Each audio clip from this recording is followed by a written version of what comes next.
All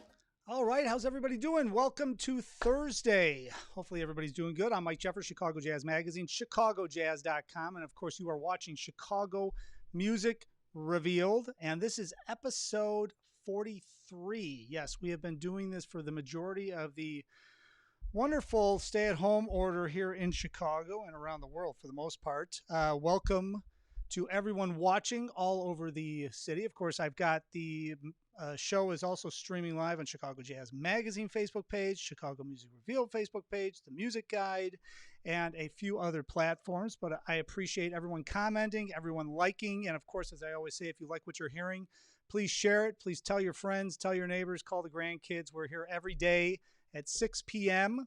with the live show, Chicago Jazz Magazine presents Chicago Music Revealed. And also, I should also say, I'm also the Director of Programming and Entertainment of the soon-to-be opening Epiphany Center for the Arts. I know many of you have heard me talk about that in the past. And as we get closer to the fall, we're going to have a lot more to talk about with that. We're going to be opening up in September. Hopefully, everything goes as planned and everyone stays safe, healthy, and socially distant from each other so we can actually do that and get some live music happening again in the world. Now, we're going to get into our first guest, our only guest today, actually, which is exciting. It's Gordon. Wait a minute. Gordon Grdina. Yeah. I knew I had everything right in front of me, and there it is. Gordon Grdina. He's got an incredible new recording. And what I'm going to do, Gordon, before I bring you on, I'm going to play a clip so they can get a little feel for what we're going to be talking about. And then we're going to talk to Gordon on the other side. He's on the phone, and we're going to have a good conversation. He's got the brand new recording with his Nomad Trio. There's a little clip of that, and then we will be right back.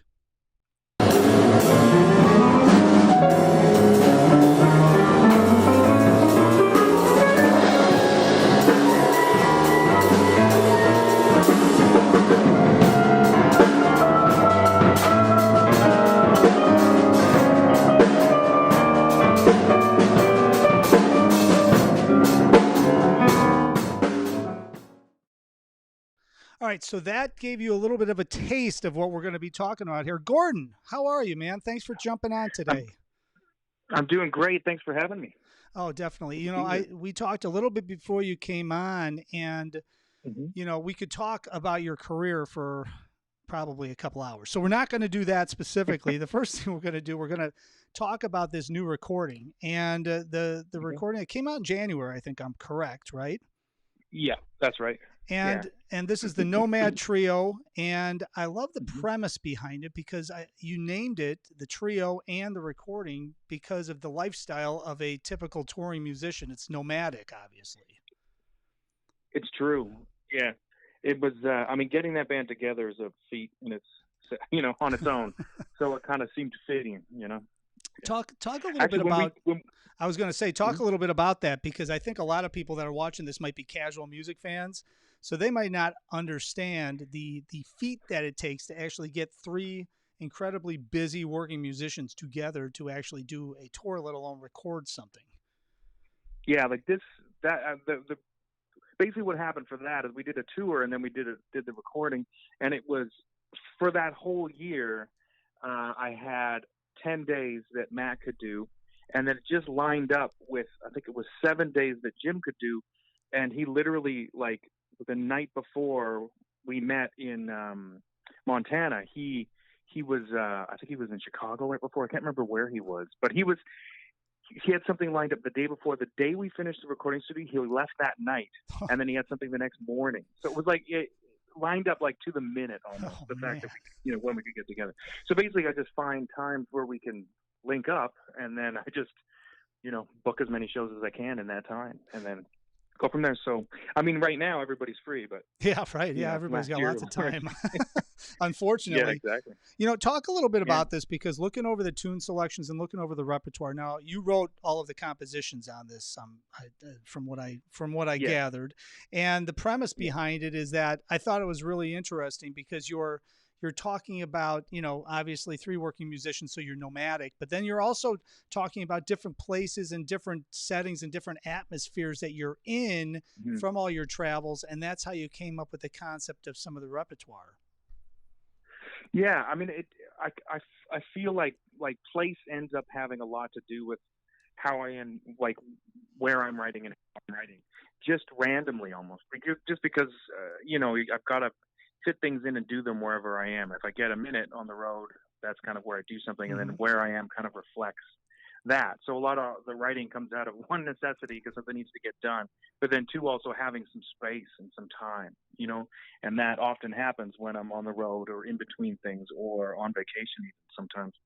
And that record I'd written a lot of it. It was about 6 months before. I think I'd written everything. And then we ended up having, I forgot, we had one run through of the music. It was, I think 2 or 3 weeks before we did the tour, I was in New York with doing some shows with my band, a different band, the Marrow, and we had a chance to rehearse because Jim was in town for like a day. So we did a quick rehearsal at I-Beam, and it was like a cold day, so the piano was completely out of tune. So it was just like a ridiculous rehearsal, like nothing made sense. It was just like to do it to the point of like, okay, this is going to work. And then that was it. So it was like about 30 minutes we ran through the music, and then we're like, okay, good. Things are going to be fine. And then we're like, and then that was it. With this kind of music, I mean, this kind of music to me, right? So there's a theme to it, obviously, and there's changes and stuff, but then there's a lot of improvisation and a lot of almost sounds like spontaneous composition to it, right? So, I mean, is that really the key? I mean, you had to find those right guys to be able to understand exactly what's going on, and then also to be able to play this stuff on your level without a ton of rehearsals. I mean, there's got to be a lot of, do you guys talk about a lot of stuff rather than rehearse? Or you just kind of talking through kind of your concepts on where you want stuff to go as you're playing, how it should flow, or how does that work? Well, with those guys, I kind of feel like if I've written the notes down, like I've done more than enough, and like I don't want to get in anybody's way. So I kind of try not to direct too much, and especially in that situation, like if you've got a guy like Jim or Matt, like I feel like the big part I find is I kind of hear a band and think of the individuals. So I'm really writing for individuals. Like I'm writing for Matt, I'm writing for Jim, and I'm writing for them in a way that I can hear them playing and for their sounds. So therefore I'm not really, you know, expecting anything different than what they do. And then when you hear them, they can, it's always surpasses anything I've ever thought of before. And I feel like that always helps by giving people the space to be themselves and to take it wherever they want to. And that's the thing I love about music. That's the thing I love about being in projects with other bands, is having that space to you know, to be yourself and to let loose and do what you hear. And then all those guys are listening. And it was like, once the written music was there, I could imagine, you know, different ways of where we could get from one written part of it to the next different part. And then once we play it, does what it's going to do, you know. And we didn't talk really about much at all. There were a few pieces where I didn't quite know, where I had one idea, and then we kind of came up with some stuff together very quickly, like, oh, well, you know, maybe we don't have to come back to this and we can just go here, or we can keep the form for a bit here. Let's try that. Like there was some talk like that, but for the most part, it's mostly already kind of written there. And then all the improv in between is wide open, and everybody's listening to see what to do next, you know?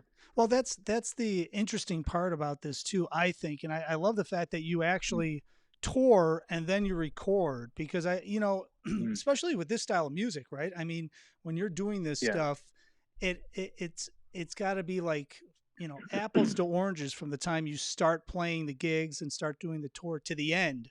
And then you're really familiar with what's happening. So really the true essence of what you composed of your piece is probably this that's on the finished copy, because you guys have played through it and you're all familiar with it. Yeah, exactly. And that's kind of like like a sign of the times. And also, I mean, wasn't living in New York. So it's like, we could only get together when we could get together. But even if I was living there, I mean, I don't know many of my friends in any city that really, you know, rehearse every week or have a chance where they can play super regular. It's always like these compact moments of time for projects. It seems like to me. So I just figure the best way to really do that is to put it in like a compact amount of time. Learn this music in this amount of time. We're going to do these shows, and you can get like like a year's worth of development out of a week if you really have the shows, have the time to do it. And that's why I think it works best that way. And it's more of like I was saying before, it's more of a artistic directive to get the music going more than a commercial one. Because then whenever you're touring music that isn't released. You're kind of like touring off your last record. And that just happened. We just did the tour in January. And I think except for one or two shows, all the music was all new music. So it's all the next record. So we were selling this record because it had just come over. And then all the music it did is the next record that's now done that I'm like waiting to release for when we can play again, which will probably be next year. So it's like, and it's you're constantly just playing, touring your next record. So, except for like a song or two that makes it in there. Well, but I feel like, and my goal is to try and keep the sort of the development of the band going and that moving more than, recreating a thing that you've made. That's my my next question for you, is because I mean you're in all these different projects, and I thought it was interesting. We talked a little bit before you came on, but I read somewhere that you decided at some point that you're like, okay, I'm going to get ingrained in the music scene in New York, just as ingrained as you are in Vancouver.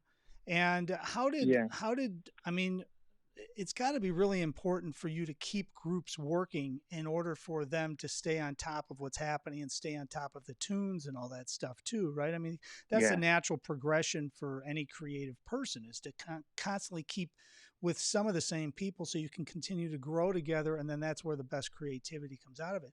But like what you said, you weren't in New York, but then you could get into New York and you could do things. I mean, how important, especially with this kind of music, I would have to imagine that once you find the right like-minded guys, maybe with any of your groups, you try to stick with those like-minded guys so you can grow organically and creatively. Yeah, exactly. I mean, it really is kind of like it's like a modern version of like, the band Big Pink House vibe. Where like you have a band and you all live together and you make music together for years and it becomes this thing. I mean, that doesn't really happen very often anymore. But I've always loved that kind of idea. And I've always loved bands. Like I've always loved the chemistry that happens between this particular group of people working together, and keeping that going and seeing where that can go to. And this is a way I've found to be able to do that, is by having short amount of times where we can all focus 100% on what we're doing, and then go back to our lives and everything else and all other projects and other tours. And in doing that, the world kind of got real small. Because I still have a lot of projects in Vancouver, and the scene is incredible here. But I also grew up here, so there's like a feeling of like wanting to expand and open up to the whole world. Because it's once a year the whole world comes to Vancouver and there's a jazz festival. It's amazing, but like I want that more in my whole life. Yeah, right. Keep that moving, and you find really like-minded people, and you get this other chemistry of people from different places, and I have that with a lot of musicians in New York, and some in Europe and in Chicago and New Orleans. Like there's a lot of different things happening. So I'm trying to kind of work it in New York. Kind of started a long time ago, because I studied with Gary Peacock for years when I got to university, and he was upstate New York. So I'd always go to New York and check out bands and meet people, and then go study. And did that for years until we made a record, and then since then I was just like missing that connection. So I just tried to make it more regular. So that's kind of why keep going back. And now it started with my quartet with Oscar Noriega and Russ Lossing and Satoshi Takeishi, and we've got 2 records out now, and we've done a ton of touring together. And that band really made its own sound out of 4 really individual players. Yeah. Well, so how did you end up playing the oud? Because it's guitar and oud, but how did you end up with the oud? I mean, it's such an interesting instrument, and I don't see it played a lot in jazz, in the jazz realm, especially, let alone many other genres. Yeah. Well, I mean, it came out of when I was young. I had a great guitar teacher who's still a really good close friend of mine.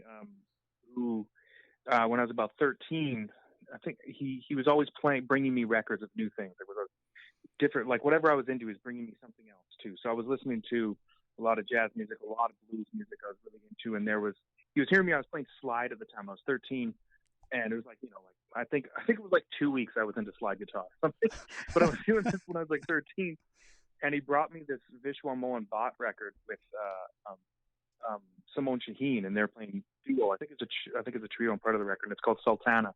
And I was hearing he wanted me to hear the slide Vishwa Mohan Bhatt play slide because it's he's incredible, which I loved. But I heard him play, and then I heard that Simone, who is one of the greatest oud players in the world, and the sound blew my mind. I just fell in love with it right away, and to listen to that record. And then I asked for more and found more different artists. Hamza Al-Din was a huge one, and Simone, and Arbor Human, Munir Bashir eventually.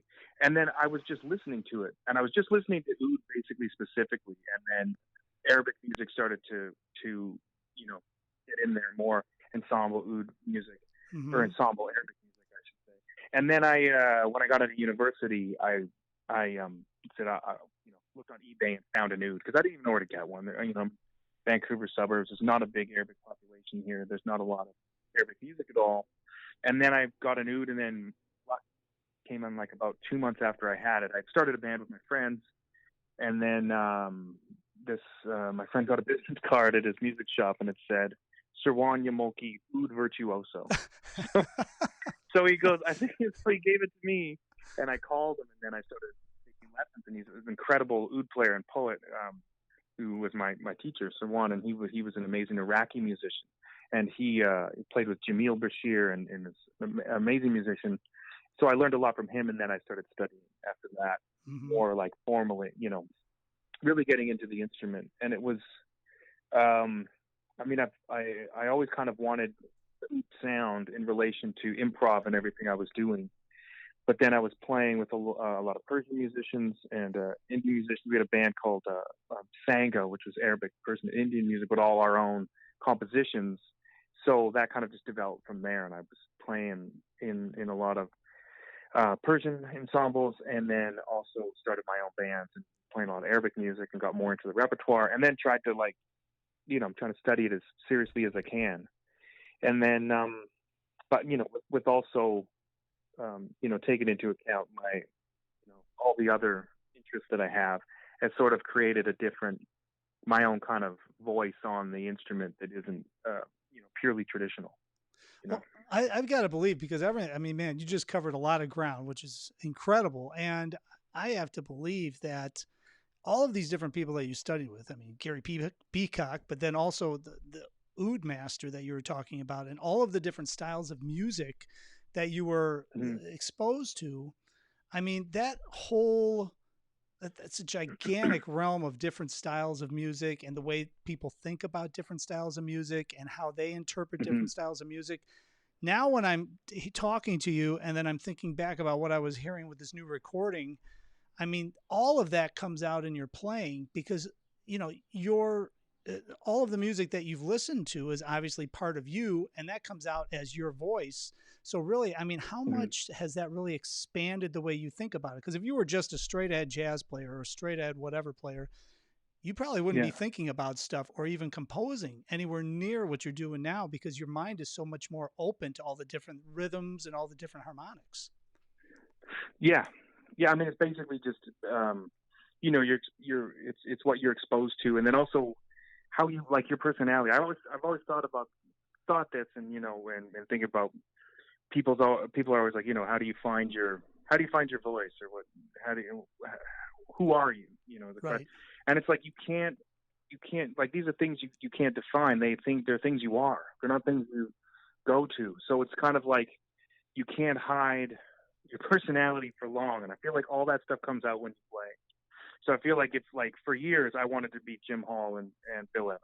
So all through university, that's all I wanted to do, and I tried to be him. And I remember, really, that's what we do. Sure. And the reason you do that is because there's something in you that that loves that so much that it wants to be able to do that. And that's good because that is part of you. And by searching out those things, I think you find who you are by going after the things you love.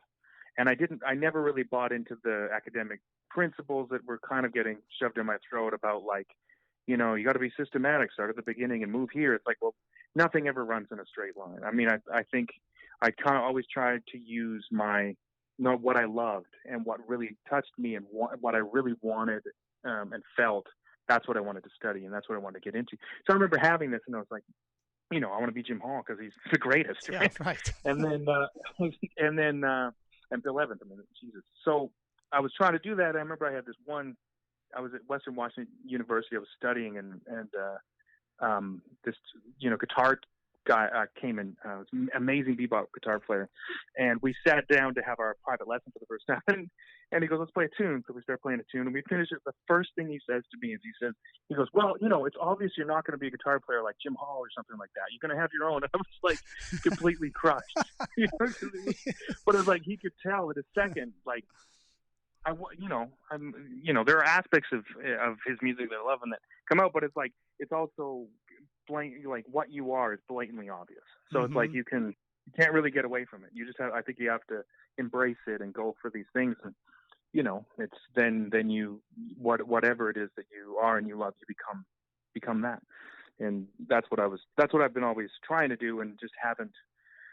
I've been sort of disciplined about study and getting as good as I can, and really learning as much as I can about the things I love, but then also being able to let go and let what I hear out, and that's a lot of, I really studied a lot, or got close to that with talking to Gary Peacock, really. Yeah, I was going to say, I mean, that takes a lot to understand. It's one of those things, man. It's like, and I love what you said, because not everything is a straight line. And I know the academic, it's real easy to quantify and say, okay, well, you do this, then that, because then they can grade you and they can understand how to work out grades and how to put the system together and how to graduate you or not graduate you, but really, I think it's really hard too, because when you're doing that, and if you're learning systematically and you're always thinking that way, for you to actually be able to open your mind, you need to almost have an epiphany at some point and say, wait a minute, I am like sitting here worried about this stuff when actually I should just forget about all this stuff because I can do it. And then you really let your ears and your mind and your creativity go. And it sounds like you were just starting to say, it sounds like that's where Gary Peacock took you to the next level on that. Yeah. Yeah. Well, I mean, he kind of like, Gary's an incredible human being. Brilliant musician, and he had, it was his thing was always like, don't take my word for it. Like he never wanted to have a method, like his methodology wasn't that. It was like, he's got a lot of things that, make a lot of sense, but they all come from you and your ear and what's your thing, what you hear, and pushing you to like kind of sort of develop that. And that can go in whatever direction you are and how you hear something. So it's always you're always kind of counting on yourself, and then counting on, getting deeper into that, and don't fool yourself. We all end up, fooling ourselves a bit, but the whole thing is like, try to stay true to what you hear and try and just get better and get better, and through that, it was kind of like a real, a lot of them. I had so many kind of epiphanies like that, like chatting with Gary that were, changed my whole life. Oh yeah.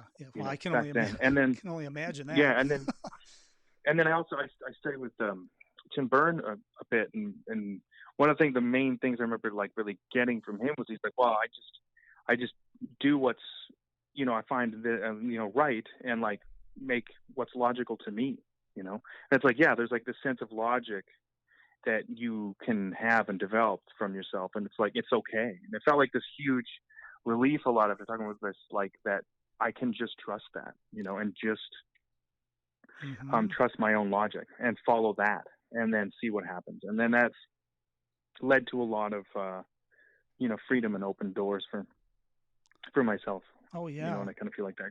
Yeah. Oh yeah. No, I mean that I think is the hardest part of being a musician is to actually just trust Mm. yourself, right?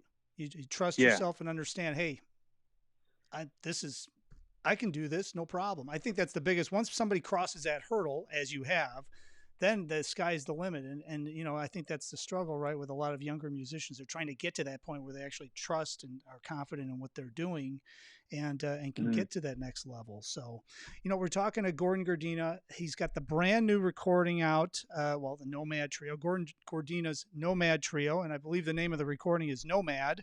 And you can pick it up Yeah. if you go to Bandcamp and do a search for Gordon Grdina. You'll find him right there. Let's talk a little bit about the compositions on this recording, because I'm always fascinated with somebody that can play and then also can write. And it's also, Mm. to me, it's more interesting to find out what your process is. I mean, how do you go about, first of all, Mm. with this recording? I by the way, let's see, what's the name of the Ben Bow? Is that's the Oh name? yeah. Ben Bow, right?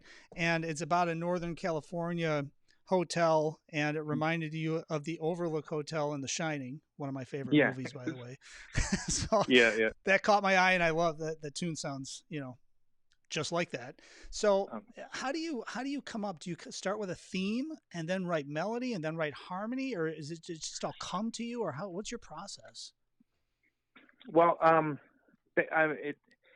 when I was studying with Gary, a lot of like composition ideas would come out, and it was all about like his record. Like Gary's written the shortest jazz song in the book. Like his song "More" is basically like 3 bars or something, and he's always like you just write what you need, and what we're looking for is sometimes having the most simple or idea, as long as it's like kind of like pure or real, is like the best thing for improvisers. Like, because then it leaves, it's like a germ. Like you're just looking for this Oh little like yeah. seed of an idea. You have it, and then then the improviser takes it where they want to go. But it's got to be real. So kind of understanding kind of like the process of like listening and asking, what do I hear? What do I want to write? What comes next? That kind of thing. And not being, what do I want to have come next? What do I think I should do? What would be cool to do? Or any of those things, just what comes next. And then, and you're not trying to write a good tune, and you're not trying to write a bad tune. You're not trying to have it fit anything. You're not having to do any of these things.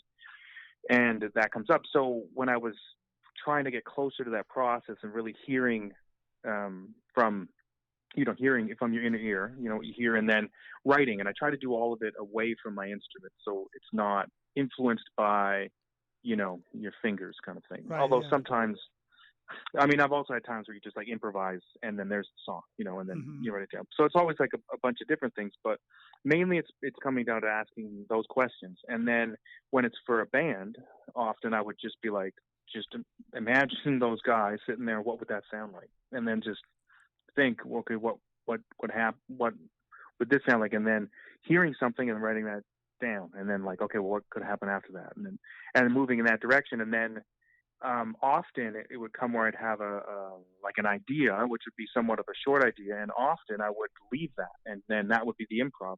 And some of the songs in there actually kind of are that. They're just like a small germ. And then the other ones, I started to be like, well, what if I stretch that farther, and instead of leaving all the development up to the improv, I try and fill that out more, because I didn't really study composition huge in university or any of that. And I was trying to so now I was like, okay, well, let's take this further. And that's kind of how I've written everything since, is to kind of just keep asking those questions and then keep filling out what I think happens next, and then writing lines. And often I think more polyphonically than melody chord kind of thing, and that just works for me. And then it turns into being chords, and but I very rarely use chord symbols anymore, because I feel, I mean, if it's simple and clear, then I do that, but it's often clearer to just write what you hear. And with musicians now that are so many incredible musicians that can do things I can't believe or even humans can do. Yeah. I mean, you can just write out exactly what you've written, and then they get all the information. Then it's all there. Then they're hearing a real thing. So they're really getting more inside what you're hearing inside when you're writing the thing down, to the germ, the, seed and original thing that you're hearing, and then that's just written there. So they just play that. So I mean, that's somewhat of a kind of like spiritual, deeper kind of concept, but also completely practical. I just wrote exactly what I heard and then gave them exactly what it was, and I knew exactly what to play, and then they're like, that opened up all these other possibilities, So much so good for stuff. me, I feel like that's more. I love the way you're explaining it, because it makes total sense to me. I mean, you're making it sound way easier than it actually is, but I mean, you're right. That's the truest form of it. That's incredible. Yeah, because it often I mean, just like for one example, I mean, I feel like harmony is always ambiguous, and it's always how people hear things. And I remember one kind of weird example. Gary was telling me once he was on a session with Joe Henderson, and they did this. They were doing, I can't remember who wrote the tune or something. There's some tune, but then he looked over at Joe Henderson's part, and Joe was like, "Okay, what's happening? This? Can you play this? Can you play that?" And he was getting the piano player to play, through the tune. And then he was marking up his chart, and then he went over and looked at it. It was like he just wrote a whole other set of changes on the chart, which was the same chord, but it's how he was hearing what was happening. So it was to really get into what was going on, he needed to hear what the person was hearing, and the chord symbol colored it in a different way because it had a whole different level of, or a whole other in what's the word I'm looking for? It symbolized something else maybe for the person writing it than it did for the person reading it. And it's in his head, he needed this. So it's always kind of this ambiguity when you write the actual voice, and then it's that's clear, and then they can interpret how they're hearing that, how they hear what that is, and harmony always has that individual and ambiguousness to it that I think is the thing I love. I mean, those are all the corners of everything that I love about the music, are those spots where it gets in there and you have these, those are magical places, in tunes. And I feel like that in writing it, I'm just trying to get exactly what I'm hearing. And sometimes I don't understand it. It doesn't come clearly to be oh, well, that's a, G7 flat 5 chord or something. You know what I mean? It's not having that be that, without it end up being where the symbol's basically writing out the chord anyway, because you're writing, 8-note symbol. Wow. I've never even thought about it that way, but that's a great way to think. It's geez, what a great story too, by the way, Joe Henderson, Gary Peacock talking about it. I mean, my God, a couple of masters there, and it's fascinating to hear how that just goes down when, you're doing one thing and he's like, oh yeah, here, and this is how they're thinking about it. It just kind of makes you start thinking about things completely differently for your own music as well. Yeah. Exactly. So we're talking to Gordon Grdina, his new recording, which is fantastic. Nomad. It's part of the Nomad Trio. Now, I would ask you where you're playing, what you have coming up, but I think we all know the answer to that. But I did look at your past tour, and it looks like you came through Chicago and you were at Elastic Arts Center at one point, I think in January, right? So you guys, that was one of your last gigs, I think, of 2020 so far. Yeah, last for that group. It was right after that we did that tour, and then we went. We did a show in New York, and then I went to Europe with my quartet with Oscar and Russ and Satoshi, and then I think that was it for the rest of the year. Yeah. So how are you holding out right now during the COVID-19 situation? I mean, what's it like up in Vancouver? You guys are still on lockdown up there, just like we are in the States, I would imagine. Yeah, I mean, BC's been actually really incredible at locking it down. We've got the lowest numbers of anywhere in Canada, and oh wow. So that's been good, and they're kind of opening up a little bit. I mean, we're all still socially distancing, and but yeah, some businesses are starting to open now. But we're trying to stay in more, as much as possible, because we're waiting for the second wave to happen. And our kids are out of school, obviously, so basically I've been homeschooling and trying to get some music going. I've been working on a lot of I've got a couple actually solo records coming up, and I'm kind of working on some solo stuff. I was supposed to go to Slovenia in June with my group Square Peg, which is Matt Maneri and Shazad Ismaily and Christian Lillinger, this amazing drummer from Berlin. But that festival obviously isn't happening, but we're going to do they're doing live broadcast shows, and I Oh think yeah. Irreversible Entanglements is going to be there, and I think Miles Okasaki's doing something, and I'm going to do a solo concert. So we're doing like, pre-screen things. We're doing a set at home and then sending it over. So that's kind of the next thing I'm going to do. So I'm going to do, solo show for that, and then Well, that's one of those things, you tell me. I think there's a lot of people trying to do the streaming thing and all that, but I love the fact that these festivals are, and this is happening in Chicago too, and some of the Midwest festivals that I'm familiar with. But I mean, yes, they had to cancel, but at least they're trying to also bring the artists that they were going to bring in live and have them do something so they can keep the festival name and keep the artist's name and do something so that something happens in 2020, so it's not just a lost year. Yeah, exactly. And we're really lucky in Canada, because we've got, we've got a lot of arts funding, which helps keep, me alive. Yeah. And we did get everybody kind of like, even in the gig economy, got funding for the pandemic. So we basically have, like, I haven't had to worry about as much financial stress as I know a lot of my friends have having to worry about. So I feel like extremely lucky for that right now. So I haven't got a lot to complain about with this in comparison to, so many people I know that it's hitting really, really hard. So my hope is that things clear up relatively soon, so the musicians get back to playing again and getting back to, making records and touring and. Yeah, exactly. I mean, that's the goal. And, I think that, and you're doing the same thing, right? You're releasing maybe a couple of solo recordings and stuff. So I think right now, this time, I think a lot of musicians, a lot of creatives are taking this time because they can't do anything else. And maybe they're creating, and maybe on the other end of it, if there's a silver lining, there's going to be even better music or more music coming out than there would have been, just because everybody's kind of hunkered down and they're creating right now, Yeah.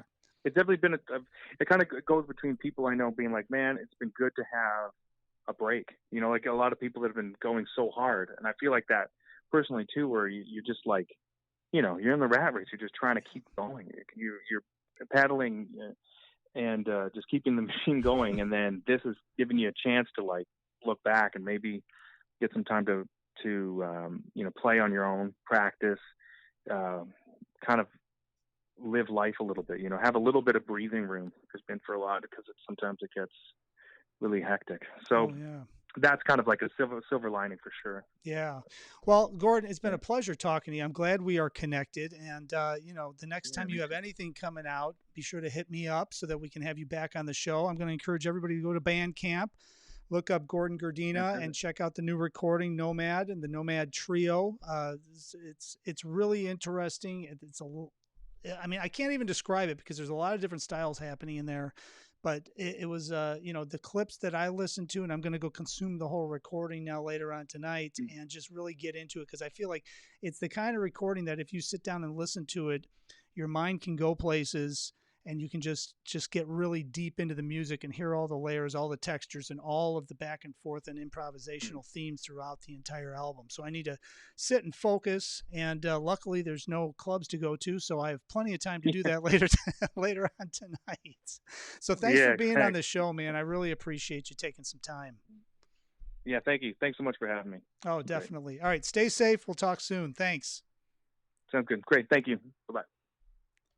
Gordon Grdina, I'll tell you, I'm going to suggest that everybody go check this out, because like what I just said, I consumed, bits and pieces because I got it in and we got Gordon on the show, and I wanted to make sure I was up to speed on everything. And the more I listened to it, I was like, man, I need to sit and consume this thing and really shut the lights off maybe and put my mind straight to the tune so I can put my ears on the music and really get into the music, because it's very creative. And the whole premise of the group, now that they toured and then record. So, you can really hear the full compositional aspects of what he was going for, which I love. So Gordon Grdina, check it out on Bandcamp. Thanks so much again, Gordon, for being on the show. I appreciate that. And it's so great. I'm connecting with so many different musicians from all around the country. And tomorrow on the show it actually, this is episode 44. So tomorrow's episode 45. Yeah, I got to figure this out, man. I apologize. I running back and forth, and then I forget what I'm talking about sometimes. So episode 45 tomorrow, we have got a Chicago artist. First, we've got Dave Katzman coming out. We're going to do the blues, Chicago Blues and Beyond hit that he always does. And then we are going to co-host. This is the first time we're going to try this. We're going to bring on our good friend and international blues superstar from Chicago, Toronzo Cannon will be on the show. So he's going to be on tomorrow. That's going to be a lot of fun. Toronzo's got tons of great stories, tons of great energy, new recordings. He's an Alligator Records recording artist. So that's going to be a blast having him on tomorrow. Cannot wait. So that's tomorrow at 6 p.m. You will not want to miss that. And then next week, man, we have got jam-packed shows. I've got Matt Ullery is on the show next week. Michelle Thomas and Darren Scorza is going to be on. They're going to be previewing their live stream that's going to happen. We've got a bass summit on June 5th that's going to happen with Frank Russell, Daryl Jones from the Rolling Stones, Chuck Webb, Bear Williams will be back on, a few others I'm going to be directing traffic. That's next Friday, June 5th. All of this happening at 6 p.m. Central Standard Time. So mark your calendars. We're going to be posting more and more stuff. If you have not subscribed to our newsletter, I encourage you to go over to Chicago Music Revealed and subscribe. We are going to be sending out the updates for what's coming up next week, in addition to what you missed. So if you missed a podcast or something, we're going to make sure that everything is up there and you're going to be able to stay in tune. So we're already at episode 45.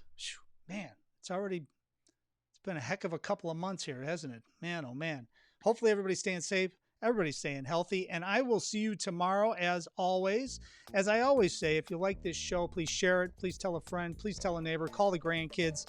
Every day, 6 p.m. Central Standard Time. I'd like to thank Epiphany Center for the Arts, of course, for all the support. And looking forward to announcing things for the fall very, very soon. And until next time, hopefully I will see you on the scene sometime soon in person. But if not, I know I will see you back here tomorrow at 6 p.m. for the next broadcast. Stay safe.